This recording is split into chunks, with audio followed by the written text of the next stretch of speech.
तो जब वृंदावन का प्रस्ताव हुआ, ठाकुर जी इतने प्रसन्न हो गए। वृंदावनम संप्रविश्य सर्वकाल सुखावहम, ठाकुर जी बड़े प्रसन्न हो गए। क्यों? क्योंकि वृंदावन का एक एक कण, एक एक गली, एक एक मोहल्ला, एक एक पत्र किशोरी जी ने निर्माण किया है। इस वृंदावन की संरचना किशोरी जी के द्वारा हुई है, इसलिए ठाकुर जी को बहुत प्रिय है। ठाकुर जी ब्रजवासियों के साथ वृंदावन आ गए। वृंदावन आकर के ठाकुर जी धीरे धीरे वहां पर सेटल होने लगे। अब घर छोड़ के दूसरी जगह आए हैं, नई नगरी में आए हैं।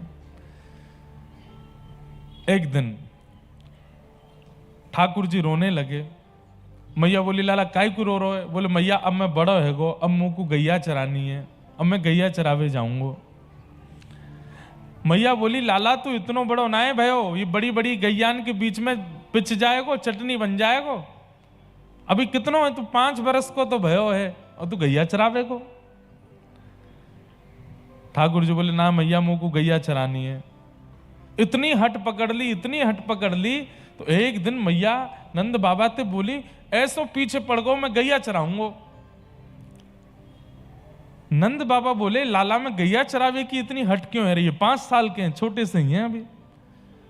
तो भगवान का सखा मधुमंगल आया। बोले, मैया मैं बताऊं? बोले, हाँ।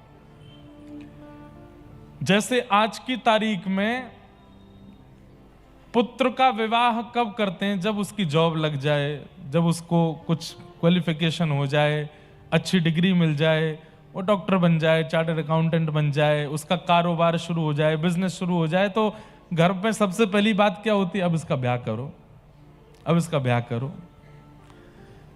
ऐसे ही ठाकुर जी के समय वाले द्वापर युग में और उस समय के व्रजमंडल में जो सबसे ऊंची क्वालिफिकेशन है वो यही है कि घर का बालक गैया चराने लग जाए तो समझो या को ब्याह कर दो। बोले, भैया घर की बेटियां दूध काटने लग जाएं, दही मथने लग जाएं तो समझो उनका ब्याह कर दो, और घर के बालक जो है वो गैया चराने लग जाएं तो समझाओ कि भाई अब ये क्वालिफाइड हो गए, अब इनका ब्याह करो। तो मधुमंगल जाए के बोलो, मैया ये तेरे लाला को यूं पता चल गई है कि गैया चरावे को गुण आवे के बाद ब्याह की चर्चा है लगे, यहाँ हमारे पीछे पड़ रहा है कि मैं गैया चरावे जाऊंगो, ताकि पूरा नगरी, पूरी वृंदावन नगरी देख ले कि अब नंद जी को लाला गैया चरावे लगो है, तो फिर ब्याह के चर्चा है लगेंगे, ब्याह के संबंध आने लगेंगे घर पे। मैया बोली, अच्छा तो या हमारे कह रो गैया चराऊंगो। मैया बोली, लाला गैया तो बहुत बड़ी हैं, तो एक काम कर, बछड़ा बछिया चरा ले। और ठाकुर जी आज पहली बार बछड़ा बछिया चराने के लिए जा रहे हैं। मैया ने ठाकुर जी के पैरों में पादुका पहना दी। लाला तू पहली बार जा रहा है, चल पादुका पहन के जा। ठाकुर जी बोले, मैया एक काम कर। बोले, हाँ। तेने मुंह को 2 पादुका पहनाई है, अब एक एक बछड़ा बछिया को 4-4 पादुका पहना दे, इन सबन के पामन में भी पहना दे। मैया बोली, अरे लाला जी पादुका नाए पहनो करें, जी गैया आए इनके खुर हैं। अरे मैया, अब एक जगह तो ऐसा वर्णन आता है कि ठाकुर जी जोर से रोने लगे। मैया बोली, लाला काय को रो रहा है? बोले, मैया मेरे पाम खुर क्यों ना बने, मेरे पाम ही क्यों रह गए? अरे लाला तू ऐसी बात करे, हम मानवन के पाम ही रह में, ये तो जानवरन के पाम खुर बने। तो ठाकुर जी और रोए। मैया बोली, अब काय को रो रहा? बोले, मैया मुंह को तो आज पता चली कि तू भी जानवर है, नंद बाबा वो जानवर है। मैया बोली, हम जानवर काय को हैं? बोले, मैया जब दूध पिवाए वाली गैया को तू जानवर बोल रही है, तो मैंने तो तेरा दूध पियो, तो तू भी जानवर है। यशोदा मैया बोली, लाला तू इतनी बात काय को बनावे?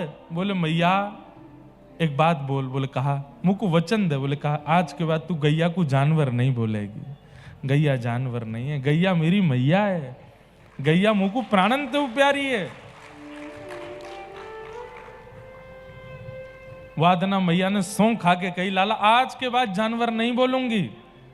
इसलिए ये प्रसिद्ध बात मैं कथा में कहता हूं, जो गाय को जानवर मानते हैं और जो गाय के प्रति जीव बुद्धि रखते हैं, ठाकुर जी उनके प्रति जानवर बुद्धि रखते हैं, उन लोगों के प्रति।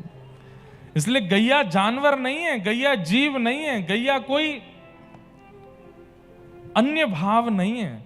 आप भजन करते हो, माला जपते हो, तिलक लगाते हो, कथा सुनते हो, वृंदावन जाते हो, वृंदावन से प्रेम करते हो, तो आपको गौ से भी प्रेम करना पड़ेगा।